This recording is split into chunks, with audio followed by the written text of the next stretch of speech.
नमस्कार, news nation digital के हमारे इस खास एपिसोड खबरें दुनिया की में आपका स्वागत है। मैं हूं सुमित कुमार दुबे।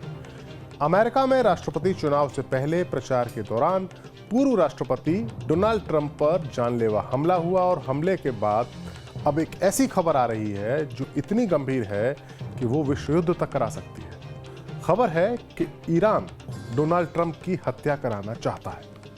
अमेरिकी खुफिया एजेंसियों के हवाले से ये खबर आई है और इस खबर के मुताबिक जून के महीने में ही उन्हें ये इस बात की इत्तला मिली थी कि ईरान डोनाल्ड ट्रंप को मरवाना चाहता है और इस बाबत अमेरिका में राष्ट्रपति और पूर्व राष्ट्रपतियों की जो सुरक्षा करने वाली सीक्रेट सर्विस है उसको इत्तला दे दी गई थी। ऐसा दावा किया जा रहा है कि ईरान अपने जनरल कासिम सुलेमानी की हत्या का बदला लेने के लिए ट्रंप को मारना चाहता है। इलेक्शन के दौरान चुनावी रैली इसके लिए एक मुफीद मौका हो सकती है।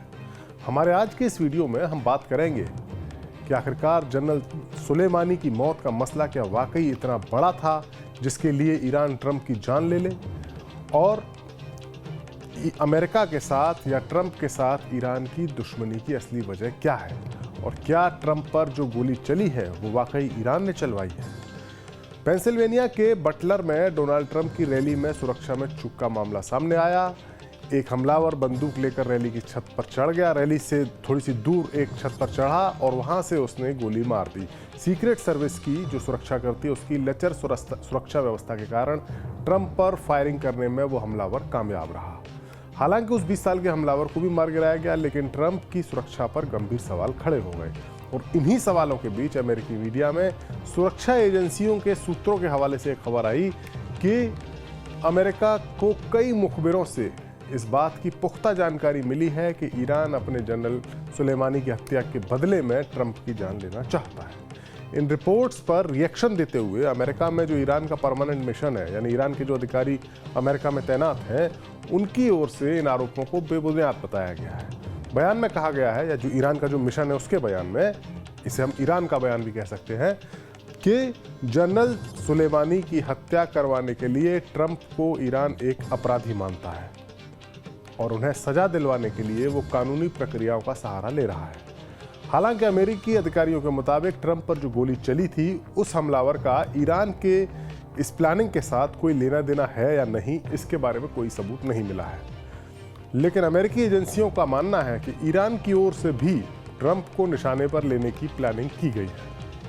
दरअसल ईरान अपने जनरल कासिम सुलेमानी की मौत का बदला लेना चाहता है। इसके लिए वो ट्रंप को जिम्मेदार मानता है। कासिम सुलेमानी ईरान के इस्लामिक रेवोल्यूशनरी गार्ड कोर यानी IRGC के अधिकारी थे। ईरान में IRGC फौज से भी ज़्यादा पावरफुल है और पूरे मिडिल ईस्ट में ईरान की मदद से जो मिलिशिया चल रहे हैं, जिनमें हिजबुल्लाह, हमास और हूती विद्रोही शामिल हैं, उनका कोऑर्डिनेशन करने का काम IRGC ही करती है। IRGC सीधे सुप्रीम लीडर को रिपोर्ट करती है। जनरल सुलेमानी इसी के तहत कुद्स फोर्सेस के लीडर थे। ईरान के पड़ोसी देश इराक में कई सालों से जंग चल रही है। आधिपत्य की इस जंग में ईरान की रणनीति के शिल्पकार जनरल सुलेमानी ही थे।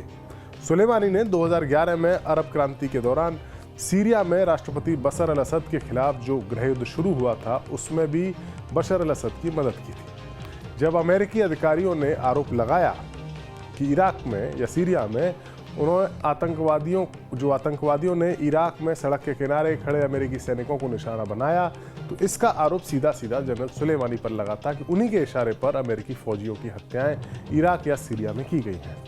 अमेरिकी अधिकारियों के मुताबिक सुलेमानी की मदद से किए गए हमलों में उसके कई सैनिक मारे गए जबकि कई घायल भी हुए। अमेरिका ने जनवरी 2020 में इराक की राजधानी बगदाद में एक ड्रोन हमला किया जिसमें कासिम सुलेमानी की जान चली गई। इस हमले का टारगेट सुलेमानी ही थे और इसका आदेश सीधे ट्रंप की ओर से दिया गया था।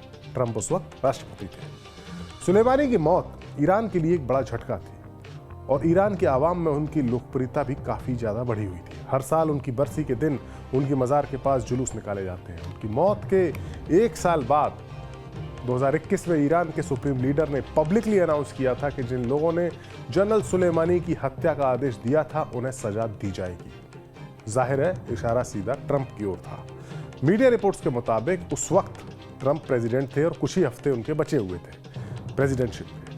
वो फ्लोरिडा में अपने दोस्तों के साथ छुट्टी मना रहे थे और उन्होंने अपने दोस्तों से कहा था कि उन्हें इस बात का खौफ है कि ईरान सुलेमानी की हत्या का इंतकाम लेने के लिए उनकी हत्या करवा सकता है।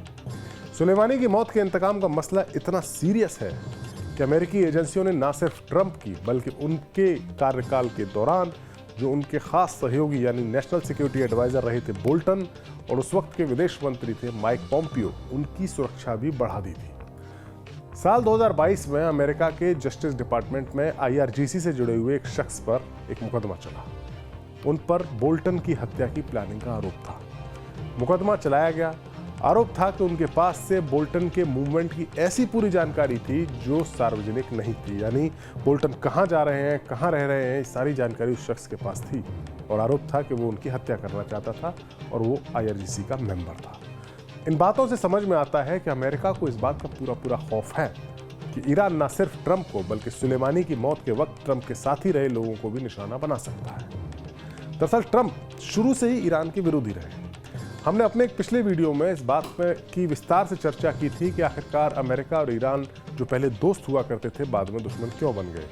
ईरान में इस्लामिक क्रांति के बाद जो 1979 में हुई थी, तब से अमेरिका ने ईरान पर कई तरह की आर्थिक पाबंदियां लगाई थी। इसके बाद ईरान ने परमाणु बम हासिल करने का प्रोग्राम शुरू कर दिया, तो उसे रोकने के लिए अमेरिका ने आर्थिक पाबंदियां और कड़ी कर दी। लेकिन अमेरिका को एहसास हुआ कि शायद ईरान रुकेगा नहीं। इसके बाद ईरान जब ये पाबंदियां लगाई तो ईरान के लिए बाहरी दुनिया के साथ व्यापार करना काफ़ी मुश्किल हो गया था। अमेरिका और ईरान के बीच सुलह की एक बड़ी कोशिश भी हुई थी और वो कोशिश की थी अमेरिकी राष्ट्रपति बराक ओबामा ने। उस वक्त ईरान के साथ एक न्यूक्लियर डील हुई जिसके तहत अमेरिका, ब्रिटेन, फ्रांस, रूस, चीन और जर्मनी के साथ ईरान ने डील की। इसे P5+1 कहा जाता था।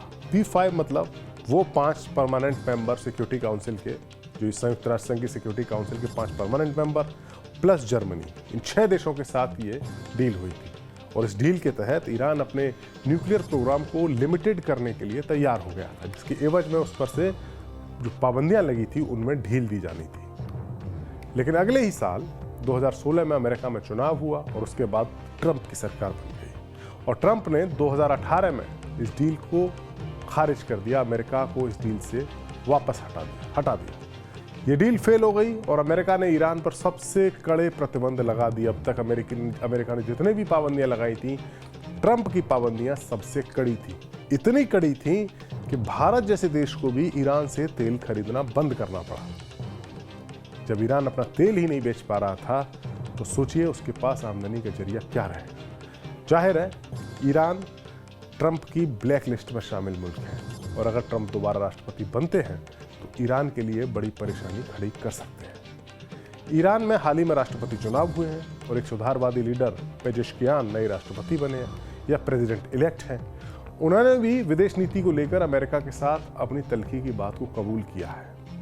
पेजेश्कियान ने ईरान की एक सरकारी अखबार है तेहरान टाइम्स, उसमें एक आर्टिकल लिखा जिसका टाइटल था नई दुनिया के लिए मेरा संदेश।